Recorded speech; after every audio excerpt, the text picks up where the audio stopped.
अस्सलाम वालेकुम जी, तुसीं देख रहे पंजाबी चैनल। तुहाडे सारिਆਂ ਦਾ ਲਾਈਕ ਕਮੈਂਟ ਤੇ ਚੈਨਲ ਨੂੰ ਸਬਸਕ੍ਰਾਈਬ ਕਰਨ ਦਾ ਬਹੁਤ ਸ਼ੁਕਰੀਆ। ਨੱਕ ਦਾ ਕੋਕਾ ਵੜ ਗਿਆ ਜੇ। ਹਾਂਜੀ, ਬੇੜੇ ਗਰਕ ਹੋਏ ਪਏ ਨੇ ਨੱਕ ਦੇ ਕੋਕੇ ਦੇ ਸੋਸ਼ਲ ਮੀਡੀਆ ਤੇ।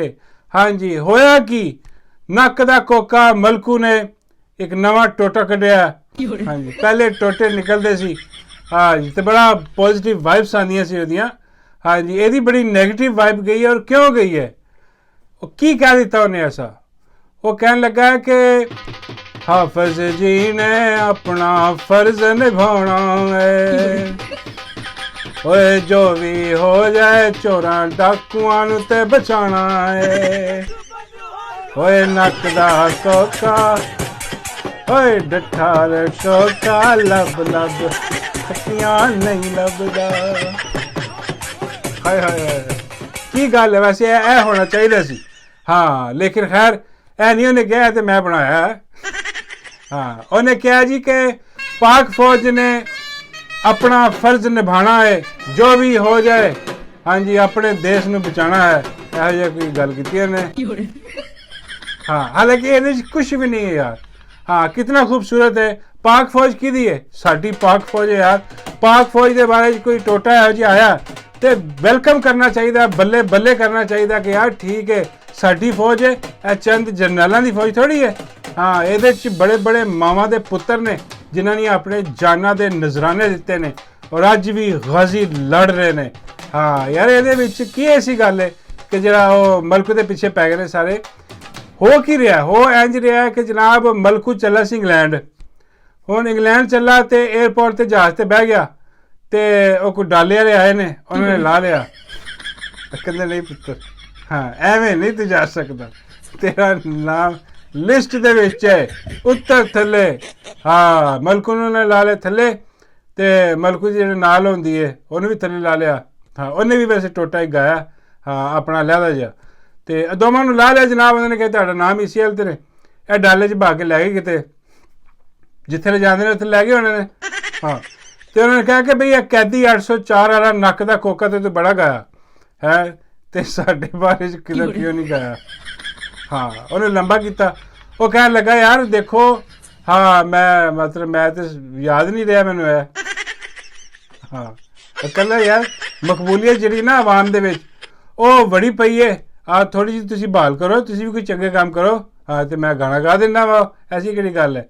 वो कहते नहीं तू पुत्र बाहर नहीं जा सकता जब तक तू हाँ साडे वाला गाना नहीं गांदा।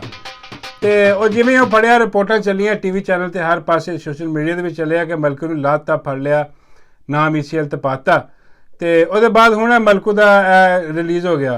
हाँ जी, पाक फौज वाला। हालांकि इहदे कोई इतराज़ वाली गल नहीं और बड़ा अच्छा खुशी हुंदी है सुन के कि यार वाकई साडी फौज का नाम भी ना लेना चाहिए, शहीदां दी गाजियां दी फौज है। लेकिन सरकमचांसिस ऐसे बना दिते इन्होंने कि वो क्रिटिसाइज हो रहा हूँ कि वो देखो जबरदस्ती गवाया गया। हाँ जी, वो कोई लोग कह रहे हैं कि मलकू ने इन्होंने इट्टां बनिया ने, इट्टां बन के जरा ना हाँ गन पॉइंट से जरा ना ये देखो गाना गवाया गया, उसकी मजम्मत हो रही है। हाँ जी, इसकी नहीं हो रही कि उन्हें पाक फौज वास्ते गाना गाया। उत्ते दिल अखा ते सिर अखा ते जरा गाना बहुत खूबसूरत है, होना चाहिए, लेकिन गलत टाइम ते गवाया गया। हाँ, ये देखो ये जरा इंसीडेंट ना हुंदा एयरपोर्ट ते उन्होंने रोक के तुसीं ना फड़दे, ना चुकदे, ना उन्होंने किते इधर उधर जरा हिसाब किताब लांदे ते आप ही गाना आ जाता तो सारे ने इंजॉय करना सी, सारे ने खुशी मनानी सी, खुशी दे विच शेयर करना सी कि यार वाकई। लेकिन ऐसी मार वजी ने कंपनी सरकार ने यार, कैसे लोग बैठे ने समझते नहीं, इन्होंने दिमाग है नहीं कि हाँ कि अजीबो गरीब किस्म के दिमाग इन्होंने। और भाई तुसीं एक बंदे नूं जबरदस्ती बाहर जान तो रोकोगे, उन्होंने लाओगे, उन्होंने फड़ोगे तो उसदे बाद वो देखो कि कोई चीज़ अपने हक दे विच कलवाओगे तो वह रिएक्शन उल्टा आएगा वह। हाँ, जे ਇਹਦਾ सही रिएक्शन चाहिए होंदा तो यह चीज़ ना उन्होंने ना रोकते। हाँ, बाहर किते गाना गांदा उत्थे गाना गांदा यह टप्पा भी विच कर दिंदा तो इतना को वायरल होना सी, इतना को मकबूल होना सी, हर बंदे ने कहना सी, झूमना सी यार वाकई यार। हाँ, लेकिन यह होर गल है कि करतूत जेहड़े ने ना हाँ वो नहीं ठीक, लेकिन वो पाक फौज नाल मुहब्बत सारिਆਂ ਨੂੰ है। हाँ, चंद लोग जेहड़े ने बैठे अपना डिसीजन मेकिंग करते हैं उन्होंने खिलाफ गुस्सा है और रहेगा, लेकिन पाक फौज ने तो कोई गुस्सा नहीं, पाक फौज ने तो सारे मुहब्बत करते हैं, लेकिन सिर्फ इस वाकई की वजह तो ये आप खराब कर रहे हैं यार। इन्होंने खुदा का खौफ करना चाहिए कि यार ये ना करो जो तुसी कर रहे हो, तुसी आप बेड़ा गर्क करके रख रहे हो। ज़बरदस्ती बयान देने आदत पै गई है कि PTI के बंदे चुक के लै गए जनाब, डालें पा के इट्टां लटकाइयां उत्ते। हाँ पता नहीं की तशद्दुद करते हैं, अल्लाह माफ़ करे। हाँ कुत्ते और फिर वो को ਜਿਹੜਾ ना बयान दिलवाते हैं इमरान खान के खिलाफ, पार्टी के खिलाफ, वही आदत पई, वो इन्होंने गुलूकार ते भी लाता कि भी वो साडा भी गा। हाँ नहीं तेरी ऐसी तैसी। हाँ सुनिया कि मल को रोंदा रहा सारी रात। हाँ कहते रहे यार मैंने इन्होंने जो ना, हाँ मैं क्या कि यार इंज नहीं, थोड़ा रुक जाओ, मैंने बाहर जान दो। वो कहते अगले ने मैं जो ना पता नहीं इट्टां टंगियां ने कि टंगियां। हाँ लोग कह रहे हैं कि टंगियां ने बगैर काम नहीं होंदा। तो यदि मलक की वीडियो भी बन गई होनी है अगे पिछे। हाँ वो बेचारे ने गाने ही सी। हाँ होर की करदा, वो गाना कड्ढदा। हाँ तो उन्हें फिर गाना जो ना इंज गाया, तो इस करके मजम्मत हो रही है हर पासे कि भाई यह गलत गल है। हाँ जे दिलों गाया होंदा तो वो गल ही हो रही, वो देखने भी लग रहा कि बड़ा मुश्किल आवाज़ निकल रही है अलग तो। हाँ गाना गुना गा। चलो खैर तुहानू मुबारक होए जिन्होंने यह काम किया, अच्छा काम नहीं किया। हाँ गाना अच्छा, टप्पा अच्छा, बोल अच्छे ने, सारा कुछ अच्छा बेहतरीन है, लेकिन यह मौका नहीं सी जिस मौके पर उन्होंने रोक के तुसीं सारा कुछ किया। यह सारा सिस्टम इस करके सोशल मीडिया पर सारी हो रही है तनकीद। तो दूजी गल आ गई है जी कि अपना वो माई फड़ी गई है। हाँ माई फड़ी गई बूट चट्टदे होए। हाँ एक तो गल्लां सी ना कि सारिਆਂ ਨੂੰ पता सी विचों कि माई पूरा टब्बर ही बूट चट है, मियाँ साहब तो लैके माई नूं फड़ लो, हर बंदा इन्हां दा नून लीग बूट चट है, इन्हां दी पैदाइश ही बूट दे विच होई है। लेकिन अज इन्हां दा अपना जिहड़ा हाँ जी घर दा भेती जिहड़ा उन्हें लंका ढा दित्ती इन्हां दी। ਉਹ ਕਿਹੜਾ ਸੀ यार ਉਹ ਜਿਹੜਾ ਜਿਹਦੀ ਵੀਡੀਓ ਵੀ ਆਈ ਸੀ। हाँ गवर्नर ज़ुबैर अहमद। हाँ ज़ुबैर अहमद की उन्होंने वीडियो आई सी, किहदे नाल आई सी यार मेरे ज़हन च जरा भुल रहा वां। हाँ वो गलीजा सी मेरा पता नहीं कौन सी, किसी के नाल आई सी वीडियो दी। हाँ तो उन्हें आके जनाब इन्हां दा भांडा फोड़ दिता।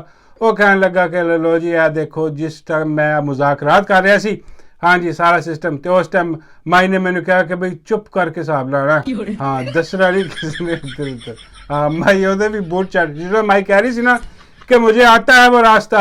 हाँ कि मैंने पता किहड़े रास्ते ते जाके सारिया कुछ लभदा, कामयाबियां लभदियां ने, मैंने सारा कुछ पता। हाँ लेकिन मैं वो नहीं करना। उस टाइम माई दड़ा दड़ बूट पालिश कर रही सी। हाँ माई दा प्यो दो हथ अगे उस तो दो बारी मिलिया बाजवे दे नाल। हाँ उस तो बाजवा ऐसा वड्डा दगड़ दल्ला। हाँ अल्लाह माफ़ करे, यकीन करो ए जे बगैरत अपनी एक्सटेंशन की खातिर इन्हें गालां खादियां लाइव। ये जो प्यो है तेरी धी है। हाँ मियाँ साहब बाबू जी सरकार ते अपना माई तंदूर वाली, ये दोवें रल के गंदियां गालां कढ़दे सन इन्हें बाजियों नूं, ते बाजियों नूं पता सी हाँ कि गेम सैट है। इन्हें कहा सी कि जी मैनूं गालां गूलां कड्ढो जिन्नियां मर्जी, हाँ एक्सटेंशन दे देना बस। हाँ ये भी सियाने ने, इन्होंने गालां भी दबल के कड्ढियां। हाँ NRO भी लिया, डील भी ली, बाजवे नूं घर भी भेज दिता। हाँ लफड़ बाजी बैठा रोंदा रहा। उहदे जो हथ होया ना, हाँ यकीन करो वो जिहड़े अजकल ने ना इन्हां नाल भी वही हथ होना। हाँ क्योंकि शरीफ खानदान बड़ा ਜਿਹੜਾ ਨਾ ਕਾਈਆਂ ਇਸ ਚੱਕਰ ਦੇ ਵਿੱਚ। ਹਾਂ ਉਹ ਹੱਥ ਕਰਨ 'ਚ ਬੜਾ ਮਾਸਟਰ ਹੈ, ਡੀਲਾਂ ਕਰਨ 'ਚ ਬੜਾ ਮਾਸਟਰ ਹੈ, ਡੀਲਾਂ ਡੁਲਾਂ ਕਰਕੇ ਮੂੰਹ ਕਾਲਾ ਕਰਾ ਕੇ ਆਏ। ਦੇਖੋ ਅੱਜ ਇਹਨਾਂ ਦੇ ਆਪਣੇ ਅੰਦਰ ਬੰਦੇ ਜਿਹੜੇ ਨਾ ਉੱਠ ਕੇ ਦੱਸ ਰਹੇ ਨੇ ਕਿ ਇਹਨਾਂ ਨੇ ਬਗੈਰਤੀ ਮਾਰੀ ਹੈ। ਬਾਬਾ ਜੀ ਕਹਿੰਦੇ ਇਹਦਾ ਮਤਲਬ ਹੈ ਉਹ ਵੀ ਝੂਠ ਬੋਲਦਾ ਸੀ। ਮੈਂ ਕਿਹਾ ਬਾਬਾ ਜੀ ਉਹ ਕੌਣ? ਬਾਬਾ ਜੀ ਸੁਣਾਉਂਦੇ ਨੇ ਉਹੀ ਉਹ ਸਟਾਕ ਮਾਰਕੀਟ ਵਾਲਾ। मैं कहा बाबा जी उन्होंने की किया? बाबा जी कहते उन्हें क्या नहीं सी कि नवाज शरीफ से डील की बातें सारी मन गलत है। हाँ बाबा जी वो गल होती जी ना वो बिल्कुल गलत साबित हुई है। हाँ वो उल्टा ही कहते हैं। हाँ बाबा जी कहते हैं कि ये को डड्डू का भी पूछ ला, डड्डू ने की हिसाब है। हाँ मैं कहा बाबा जी उन्हें कहना मेरा कोई ताल्लुक नहीं डड्डू नाल। बाबा जी कहना ਇਹਦਾ मतलब कि है। हाँ क्लियर हो जाएगा। जे कहे ना कि हाँ डड्डू मेरी जान है, डड्डू मेरी जान है मैं वारियां होए डड्डू। बाबा जी कहने जे इंज कहता ना उन्हें जिप्टी ने, हाँ फिर समझो कि इन्होंने कोई ताल्लुक नहीं, फिर वन वे ट्रैफिक है।